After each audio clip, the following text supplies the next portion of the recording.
Hello and welcome to the Redmen TV. It's daily news time once again. It's the day before transfer deadline day and there really isn't much transfer talk for incomings for Liverpool FC, which I think we all knew. Let's address the title of the video. I suppose I can see people are flipping out a little bit about the Virgil van Dijk injury. So apparently he's out against Huddersfield. This is rumour mill stuff going on Twitter. Yeah, no reason as to why yet, but the rumour is that the starting 11 for tonight is going to be Karius, Gomez, Lovren, Matip, Robertson, Henderson, Oxlade-Chamberlain, Milner, Salah, Firmino, Mane. So rumours that Virgil van Dijk has picked up some kind of a knock. We don't know how long he'll be out for, but apparently, you know, close to 6 changes, I think. I think you've got the goalkeeper will be changed, one centre-back will be changed, both full-backs, Henderson and Milner, make 6 changes. That's the rumour mill for tonight anyway. Klavan has an outside chance of returning after his muscle injury. Adam Lallana is probably more likely to be Tottenham. So the rumoured starting 11, as I've just said. Disappointing. It screams to me at the moment that Virgil van Dijk just is taking some time to adjust to Klopp's training. I think that's probably fair to say. I think, you know, we've heard that Klopp and Liverpool's training regime is particularly difficult, and, you know, he first come in, he had a little bit of a twinge in his hamstring or something like that a couple of weeks ago, didn't he, after the Everton game, and now this one probably I'd guess to be the same type of a thing, all to do with how much training they're doing and what the difference was between Southampton's training. So we'll move on anyway. Surridge has left Liverpool Football Club. He's on loan at West Bromwich Albion. Everybody knows that happened late last night. Apparently it said it just felt right to go to West Brom. I think he's got family still around the Birmingham area. He obviously grew up around there, turned down Newcastle, rumours of Inter Milan and Sevilla as well. Little bit of a mad one, and it, you know, West Brom will be paying all of Daniel Sturridge's £120,000 a week. Apparently there's a loan fee of around 1.5 million quid as well. And apparently, James Pearce has said in the Echo, I believe, that he turned around to Jurgen Klopp and said, listen, I don't want to sit on the bench. You know, he's only had 5 starts for Liverpool so far this season, and he wanted to play regular football. And, you know, fair play to Daniel Sturridge for that. I mean, it baffles me, leaving us another body down at the forward end of the pitch. You know, we've already lost Coutinho for a huge sum of money this window, and now we're losing Daniel Sturridge. It's not like Daniel Sturridge is the answer for this Liverpool side. You know, I've never really thought that he suited Klopp's system, but I also think that he would have been a better option potentially than like a Danny Ings or a Dom Solanke, who unfortunately haven't got a Premier League goal to the name this season. So a little bit of a miss for Liverpool, but it's more about the bodies than what he actually brings to the team, I suppose. Although if you look at his goals and assists, I think it was still under 90 minutes. He was getting a goal or making an assist if you combine the two, which I think was 3rd best in the team as well this season, based on minutes played anyway. Sunderland apparently come out, this is the Northern Echo, and they're set to sign Liverpool's Ejaria on loan. Another one, you know, this kind of left fielded me, to be honest. I'm really surprised at this one. You know, I'm not saying he would have got first team football this season, but a spot on the bench maybe if there was an injury crisis or something. Listen, it's about developing this player though, isn't it? You know, I can totally understand if Jurgen Klopp doesn't think he's going to get anywhere near the first team, then he should be probably going out on loan and getting some football somewhere else. There's probably at a better level than the under-23s right now. Finally, Swansea keen on winger Lazar Markovic. Well, actually, it's not finally at all. There's a couple more stories that I want to talk about. Swansea City reportedly interested in signing winger Lazar Markovic. German has previously outlined that Markovic is free to leave the club, according to BBC Sport. Swansea are keen on the 23-year-old. Sources say Carlos Carvajal is offering Markovic a fresh start with the option of either a loan or a permanent move on the card. So I suppose we'll find out today or tomorrow on both the Ejaria stuff and the Lazar Markovic stuff.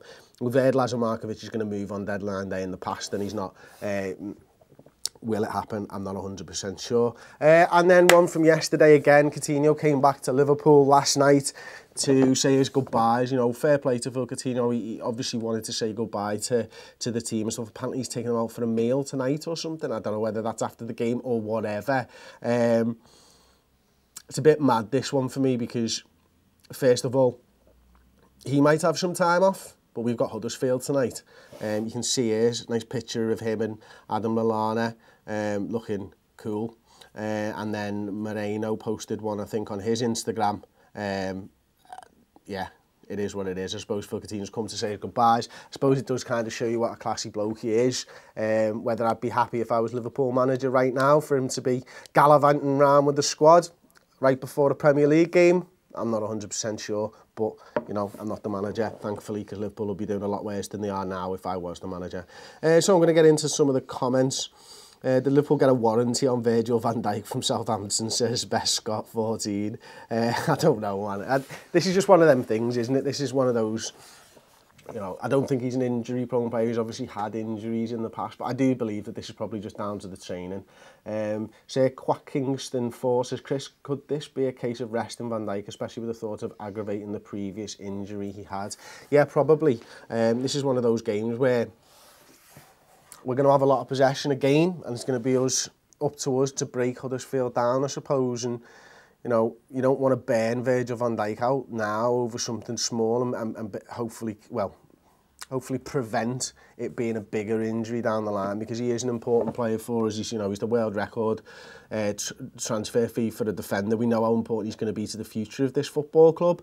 Don't burn him out now for 3 points on the line against Huddersfield. Luke Porteous, Chris, would you like to see Mahrez at Liverpool? I like Mahrez as a player. I've always liked Mahrez as a player. I think he's a bit of an X factor, isn't he? He's a guy who can create, who can score goals. He's also a guy who could have done something in the Champions League for us this season if we were to sign him. Doesn't look like it's going to. Well, it doesn't look like Liverpool are going to be signing anyone anyway. Seems nuts to me that we weren't in for it, but again, Klopp might have done his due diligence on this player and thought he's not going to fit in with the team. Listen, if anyone wants to know my views on Liverpool transfer window and why I thought Liverpool need signs, why I think Liverpool need signings, the video went live about an hour ago.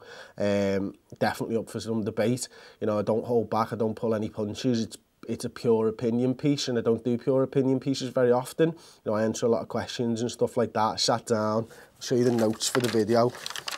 As I just started writing, right, there, and I just went on, and I went on, and I went on, and I didn't realise how angry I was about stuff until I'd put a pen in my hand and started writing, and, you know, it's the truth. It's what I truly believe. I'm open to debate on it. I know there's more sides to the story than what I've said. I believe there's more sides to that. I believe I could have probably been a little bit... I don't know what the right word is. I could have said more, but I wanted to focus on the things that I wanted to focus on because I didn't want the video to be too long for people. Listen, go and watch the video, comment on the video, like the video, share the video if you've enjoyed it. Like this video. I'll get back into the comments, of course. Poor not getting in an attacking player and having let Coutinho and Surridge go, says Hugh Hodgson. Completely agree with that. Borders on negligence for me. I love that lineup, says V Trico 10. Give Hendo another chance and Milner needs to start. Yeah, you know what, we can be excited for tonight's game. You know, all the stuff around the club and, you know, my opinions on whether Liverpool need signings or not are relevant, and yours are somewhat as well when the game kicks off. You know, because I'll be at Huddersfield tonight, I'll be driving over there later on this afternoon, and I'll be singing my heart out and supporting the team like I always do, because that's the important stuff. That's the stuff that I feel like I can help Liverpool in some small, tiny, minuscule fashion. Go there, sing your heart out, support the team. That's what going to the footy's about. Everything else should be left for the times in between the football. Chris, do you think Woodburn or Solanke will start tonight? No, Owen, because the rumoured team has been leaked and they're not starting, and I don't think that they should anyway. You know, I think there's definitely a place for Woodburn in this squad moving forward. I do think he's a little bit young at the moment to come in, and there'd be a huge amounts of pressure put on Ben Woodburn if he was to come in and he was going to be Phil Coutinho's replacement. And I don't want to kill a young player off and kill his confidence off and just ruin his career by having so much pressure put on his shoulders. That being said, Dom Solanke needs to get into the goals. He definitely needs to start scoring, needs to get more minutes on the pitch, and that's about Liverpool being maybe a couple of goals up in games before we can start to see that. No, we're not, Gary Paul, because I can read your comments, mate. A nice hot curry in Huddersfield, then sing me heart out tonight. Hopefully we get 3 points and don't make hard work of it, says Ozzy Hughes. That would be nice. Maybe me and Si should go for a little curry there. Can you recommend anywhere for us? Deadline day live stream tomorrow, says Vamos Europa. It would be a pretty boring deadline day live stream. It would literally just be me drinking from an NFL Cup most of the day, waiting for something to happen. Chris, you going to the game tonight? Is Best Scott 14? Yes, I am. Okay, well, what else have we got here? Oh, we should bring in Solani on loan or Hernandez, says Afro Kid 10. Listen, you're entitled to your opinions. I don't think they're the type of players that improve this side, if I'm honest, but, you know, I could be wrong. I've been wrong many, many times on the football. Clacker lad says, how are your Vikings doing, Chris? Take it you're a Philly fan. Damn you. Damn you to hell. Wouldn't be getting a curry on a Tuesday. Most places use older meat on weekdays, says John Redmond. I mean, listen, I've ran restaurants, I've been an area manager for restaurants. Most places get meat delivered daily, or at least every couple of days. Now, the one that you don't want to eat fish on a Monday night because the fish places don't deliver until Tuesday. That is a big thing, but we're slightly getting off topic here. So there we go. I'll wrap up the video. Drop a like on it. Subscribe to the Redmen TV on YouTube. And if you fancy more in-depth analysis, depth and detail, then do check out the redmentv.com. Thanks for watching. I'll see you later on tonight when I'm live outside Huddersfield Stadium with the team news, which I've already given you. Cheers.